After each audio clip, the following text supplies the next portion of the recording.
The battle had already gone on for weeks, and the alien officer named Koresh had seen enough to know they were losing badly. The enemy ships hung in the sky like black blades, and their ground troops moved with the precision of machines every day. Koresh's soldiers fought, and every day the lines pushed closer to the capital. They had lost half their tanks. The air support was gone, and morale was nothing more than a thin shell. Koresh had fought in more than a dozen wars in his lifetime, and he thought he understood every kind of battle. He had seen hopeless defenses and last stands, and he believed this was just another one. There was no saving it, not this time, not against this enemy. When the humans arrived, it was almost a joke. At first, only 3 small ships dropping into orbit compared to the massive fleets the enemy had. Humans were known in the galaxy, but Koresh had never fought beside them. He expected them to follow the standard battle code of the Galactic Alliance. Slow, calculated moves focus on holding ground and minimizing losses. Instead, the moment they landed, they moved like nothing Koresh had ever seen. They didn't wait for orders. They didn't set up neat defensive lines. They split into small groups, disappearing into ruined streets and shattered buildings as if they were hunting rather than defending. Koresh watched one of their squads sprint straight toward an enemy position, bullets and plasma blasts tearing the air around them. It was suicide. No trained soldier would ever charge like that, but somehow they reached the enemy trench alive, tossing explosives with frightening accuracy. The position was destroyed in seconds. Koresh could not understand it. Humans didn't seem to fear death. They laughed as they fought. Some shouted strange battle cries. Others cracked jokes even as enemy fire burned the ground beside them. It wasn't just recklessness. There was a method hidden inside. Their chaos, every move was meant to break the enemies. Rhythm to make them react. Instead of plan, humans attacked from angles no one expected, climbing walls, leaping through windows, using every piece of the ruined city as a weapon. Koresh had seen soldiers fight for victory. He had seen soldiers fight for survival, but these humans fought for something else, entirely something he couldn't name yet. When he met their commander, Captain Hale, Koresh tried to explain that the humans were wasting lives and risking too much. Hale only smiled and said, "We don't fight to live. We fight so they don't." Pointing toward the enemy lines, Koresh had no answer for that. The concept was alien to him and his own army. Every life was measured, every loss calculated, but humans seemed to believe that the war was worth any price. As the day went on, Koresh found himself drawn to their way of fighting. It was unpredictable, but it worked. The enemy, who had crushed every defense before, was now stumbling, unsure how to respond.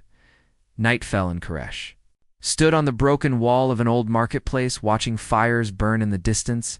The humans were still out there, small squads moving in the dark, striking and vanishing, leaving the enemy jumpy and off balance. It felt less like a war and more like a hunt. Koresh's own troops had begun copying the humans, breaking into smaller teams, moving faster and taking more risks. It was dangerous, but for the first time in weeks, the enemy was losing ground. Then came the moment that burned into Koresh's mind forever. A human soldier named Rix was pinned down in the middle of the street, enemy fire hammering the ground all around him. Instead of hiding, he stood up, stepped into the open, and started firing back, forcing the enemy to focus on him. While his squad flanked them from the side, the plan worked. The enemy was wiped out, but Rix was hit twice and collapsed. Koresh ran to him, expecting him to be broken in fear, but Rix only grinned through blood and said, "Worth it." Before passing out, that single moment told Koresh more about humans than any briefing ever could buy. Dawn. The battle had shifted. The humans had taken back 3 key positions and destroyed 2 enemy artillery points. Koresh could not deny it now. Their methods were insane, but they were changing the tide of the war. In one day, he had seen them do what his people could not do in weeks. Yet the victory felt fragile. The enemy still had more numbers and heavier weapons, but for the first time, Koresh felt something else. Hope still deep inside. He also felt something unexpected, a flicker of unease. It wasn't the enemy that unsettled him anymore. It was the humans. There was something raw and dangerous in them, a kind of relentless energy that didn't care about the odds. They weren't just soldiers, they were predators. And Koresh realized that if humans ever fought against his people, there would be no defense that could stop them. He thought he had known war all his life, but as the smoke rose over the broken city, he understood that he had only seen a fraction of it. and the rest of it, the part that terrified him, belonged to the humans. The morning after the battle, the ruins still smoked, and the air smelled of burnt metal and scorched flesh. Koresh walked through the shattered streets, stepping over broken weapons and empty shells. The humans were already awake, moving quickly as, if rest was optional, some were fixing weapons, others setting traps in narrow alleys. They worked with a strange energy, as if the night's danger had been nothing more than a warm up. Koresh's own soldiers were slow, cautious, following the rulebook. They had trained with all their lives, but the humans had no rulebook. They fought on instinct and experience, and they didn't seem to care about how wars were supposed to be fought by. Midday, the enemy launched a counterattack, columns of armored vehicles moving down the main road with air drones circling above. Koresh's first instinct was to pull his troops into defensive lines, but the humans ignored the retreat signal.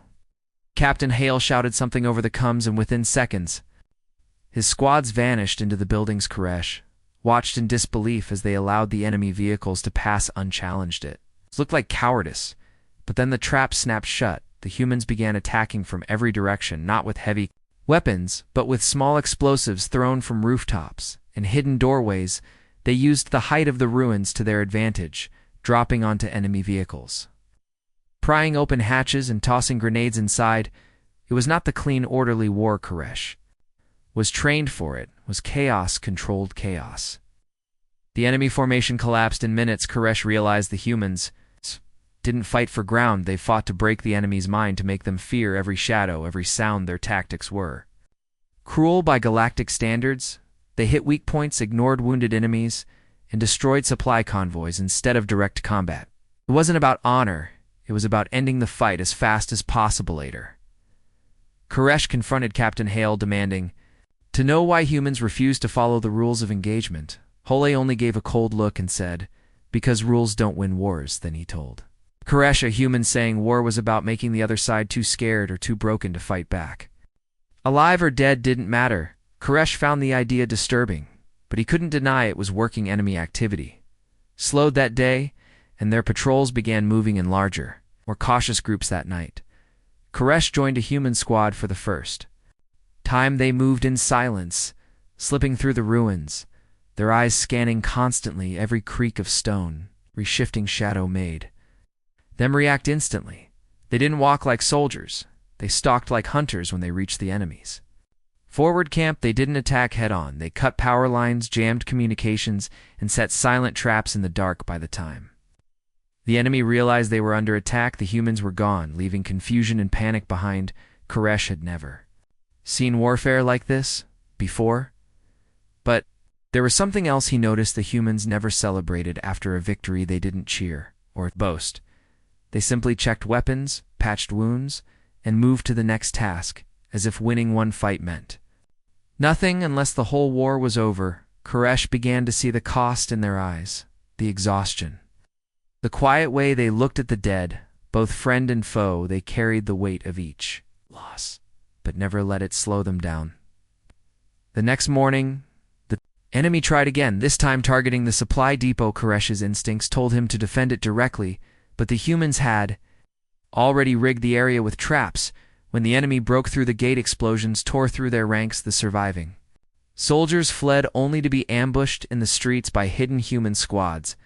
It was over in minutes, and Koresh barely had time to process it. He had spent his life learning how to protect positions, but the humans had shown him how to make the enemy regret even approaching one. As the day ended, Koresh felt something dangerous growing inside him. He was starting to think like them when his commander ordered a defensive hold. Koresh instead suggested a flanking attack, something he would never have considered before. The plan worked perfectly, and Koresh's men cheered him, but deep down, he wondered if this was the first step toward becoming like the humans, reckless, ruthless, and unstoppable, and he wasn't sure if that was a good thing, or the most dangerous change of his life. The enemy returned at dawn with more strength than Koresh had ever seen. The sky darkened under the shadow of massive carriers, drifting into the atmosphere, their engines roaring like thunder. Even from the ground, these were not simple warships. They were moving fortresses, each one large enough to carry thousands of soldiers and an entire fleet of smaller craft. Koresh knew what it meant. The enemy planned to crush the city completely, and no amount of defense would hold against that. His own army began preparing for evacuation, their orders clear. Pull back, regroup on the far continent, and abandon the capital Koresh. Felt the weight of defeat settling on his shoulders. The humans did not move to evacuate. They stood watching the carriers. With narrowed eyes and quiet voices, as if measuring the impossible, Captain Hale walked over to Koresh and said calmly, "We're not running." Koresh almost laughed, not out of humor but disbelief. No army could hold against that much firepower. Hale didn't explain much, only said they were going to bring the carriers down to the ground where they would burn.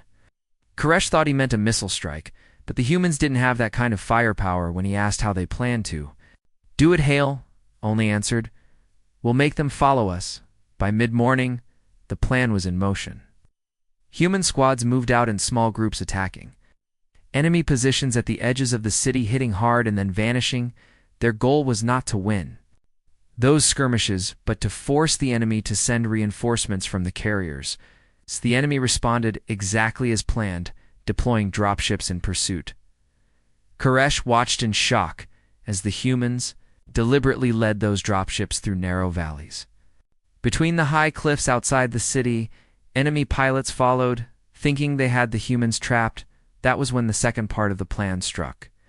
Koresh's stomach turned as he saw massive charges buried into the cliff faces detonate at the exact moment the dropships entered the pass. Tons of rock and debris collapsed, crushing the ships and forcing the surviving pilots to pull back. The humans weren't finished. They repeated the same trick again and again, pulling enemy air forces lower and lower into the atmosphere using bait attacks and hit-and-run squads. Each time the enemy chased them, each time they were drawn closer to the planet's gravity well by. Late afternoon, the carriers themselves began to shift position, lowering altitude to launch more direct strikes. This was exactly what the humans had been waiting for. Koresh realized too late. The humans had overloaded the atmosphere with ionized particles from earlier detonations, creating unstable currents in the upper sky. As the massive ships descended, their shields began to overheat, unable to handle the increased resistance. The humans opened every remaining anti-air battery and even scavenged enemy guns to keep the carriers locked in place under constant fire. They couldn't climb back out in time. The first one broke apart in a fireball that lit the sky for miles. The second carrier tried to escape, but Hale's squads coordinated a brutal push on the ground, striking the enemy's command relays. In communications, the ship hesitated just long enough for gravity to take hold. Koresh had never seen anything like it, a vessel larger than a city slowly tearing apart as it fell pieces. Breaking off and burning across the horizon, the ground shook. When it hit and the shockwave knocked Koresh off his feet, the humans didn't cheer. They simply kept moving, clearing out the remaining ground forces who had been left leaderless after their command ships were destroyed. When the battle finally quieted, Koresh walked through the wreckage, staring at the twisted remains of the carrier's hull. He had thought the humans reckless, but this was beyond recklessness. It was strategy so bold it felt like madness, and yet it had worked. The enemy retreated, leaving the city still standing. Hal came up beside him and said, "Sometimes you don't win by being stronger, you win by making them think they made the mistake." Koresh didn't answer. He only looked at the humans and felt the same mix of awe and unease that had been growing inside him that night as fires burned on the horizon. Koresh wrote in his war log about what he had seen. He described the humans as not just soldiers, but predators who could turn weakness into bait and defeat into a trap. They didn't just fight battles, they built them like a snare, waiting for the right moment to snap shut, and for the first time. Koresh wondered if maybe the most dangerous weapon in the galaxy wasn't a ship or a gun, but a human with an idea. The war did not end with the fall of the carriers. Instead, it became something darker. The enemy pulled back only to regroup. Their new strategy was not a direct assault, but a slow grind, cutting off supplies and choking the city into surrender. Koresh's people were not built for this kind of war. They depended on regular shipments of food and equipment, but now the skies were blocked and the roads mined. After only a week, their rations were dangerously low. Koresh saw the toll in his soldiers' tired faces and unsteady hands. The humans, however, seemed to adapt instantly. They rationed themselves so harshly, Koresh could barely believe it. They gave the best food to the wounded and children in the city, sometimes eating nothing for 2 days while still fighting every morning. They scavenged weapons from the battlefield, pulling broken rifles apart to make working ones, melting down scrap metal for ammunition. Koresh watched them turn fuel cans into firebombs and shards of glass into deadly traps. They did not complain. They did not wait for orders. They simply found a way to keep fighting. One evening, Koresh joined a patrol with a young human named Miller, who carried a rifle patched together from 3 different weapons. When Koresh asked why he bothered keeping it, Miller shrugged and said, "If it fires once when I need it, that's enough." They walked in silence until a sudden ambush erupted from the shadows. Enemy troops pinned them down in a narrow alley. Koresh ducked for cover, but Miller stayed in the open, firing and shouting to draw enemy fire. The rest of the squad flanked and ended the fight. Miller was hit twice but smiled through the blood, saying, "Worth it." Koresh realized he had heard those words before from another human, and it sent a chill through him. The losses mounted each day, and Koresh began to notice how the humans handled them. When one of their own fell, they did not hold long ceremonies. They spoke a few quiet words, then moved on, their faces hard but their eyes heavy.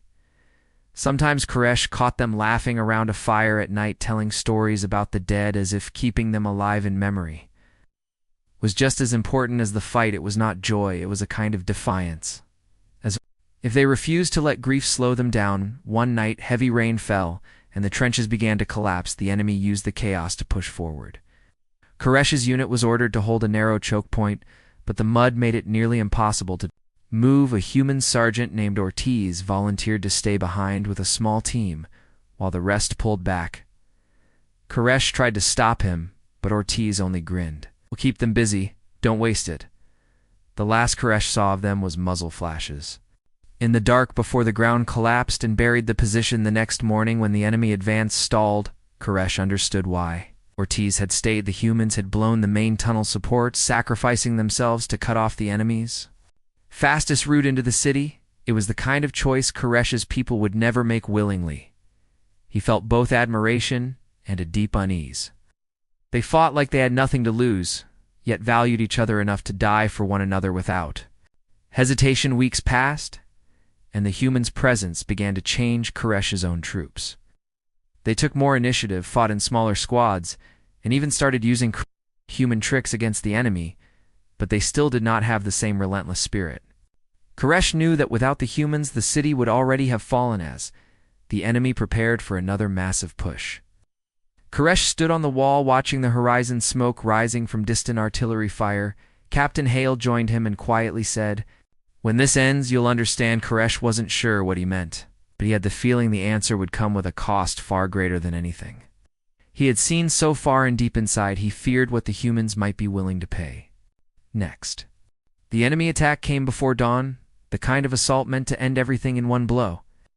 Koresh woke to the sound of shells tearing through the upper walls and the distant thrum of enemy walkers moving in the streets. The sky was thick with smoke and tracer fire burning lines across the darkness.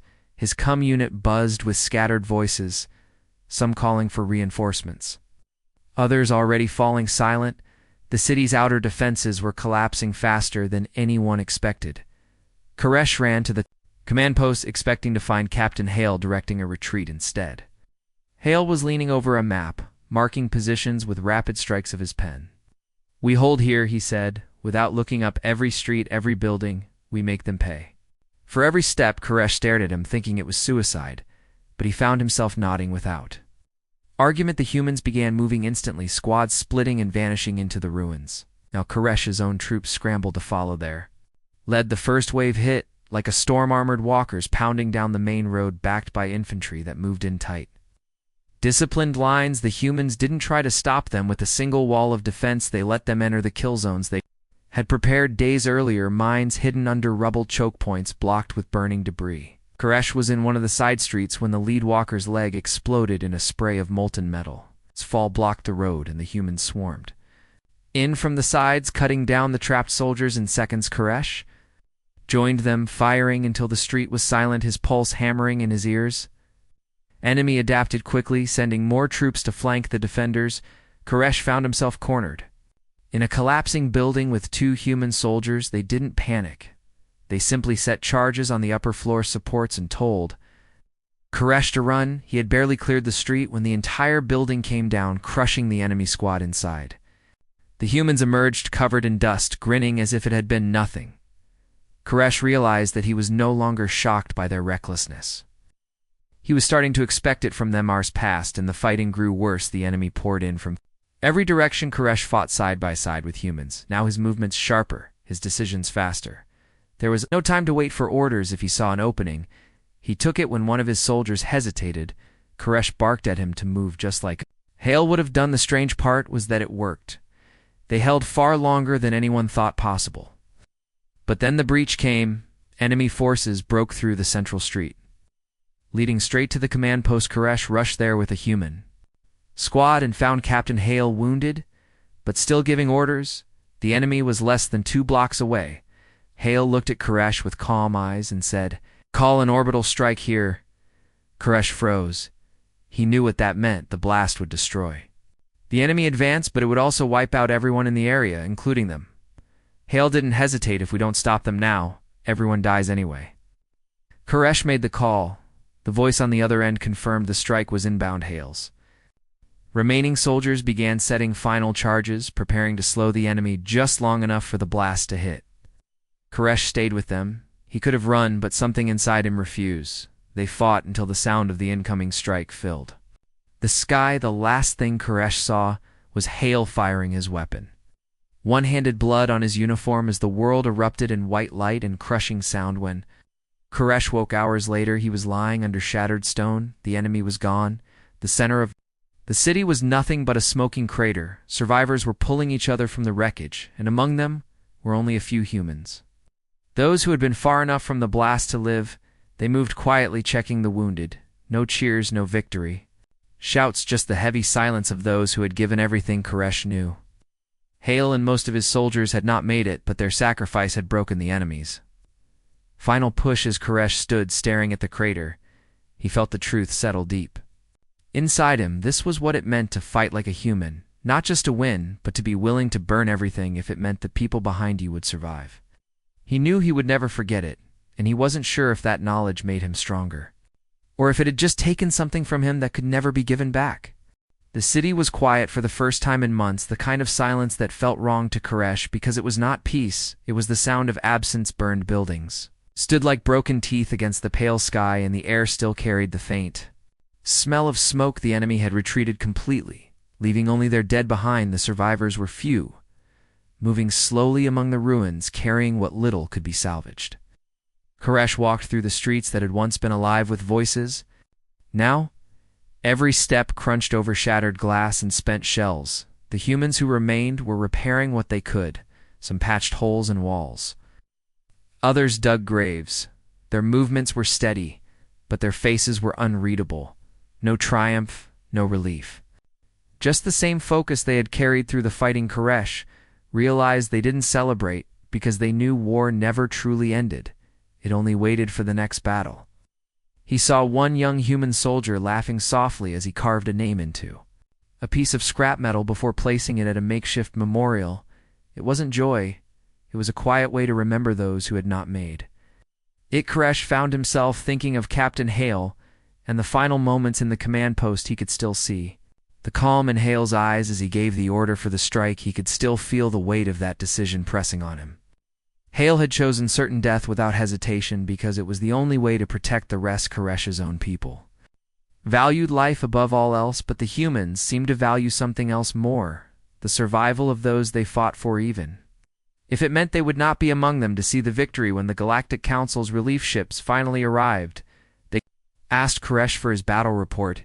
He gave them the facts: the number of enemy destroyed, the positions taken, the losses suffered. But when they asked how the battle had truly been won, he hesitated. The official answer would have been strategy, coordination, timing, but the truth was simpler and far more dangerous. It had been won because humans had been there, and because they fought in a way no other species dared to. Later that night, Koresh sat alone in the ruins of the old marketplace where he had First watched the humans charge into enemy fire. He opened his war log and wrote slowly, choosing each word with care. He wrote about their refusal to follow the rules of war, about how they turned weakness into traps, about how they endured hunger and exhaustion without breaking. He wrote about how they were willing to give everything, including themselves, without hesitation. He thought he knew war before this, but now he understood he had only seen a fraction of it. In the final line he wrote, "The only warning he believed mattered. If you face them, pray they are on your side." Then he closed the log and set it aside, knowing that those words would outlive him. Koresh stood and looked at the horizon where the sun was setting behind the broken skyline. For the first time in his life, he felt both safer and more afraid than he ever had before. Safer because he knew what humans could do, afraid because now he understood exactly what that meant. And as the shadows grew long over the city, he knew one thing for certain: the galaxy would never truly be the same after seeing what humans were capable of when the war called them to fight.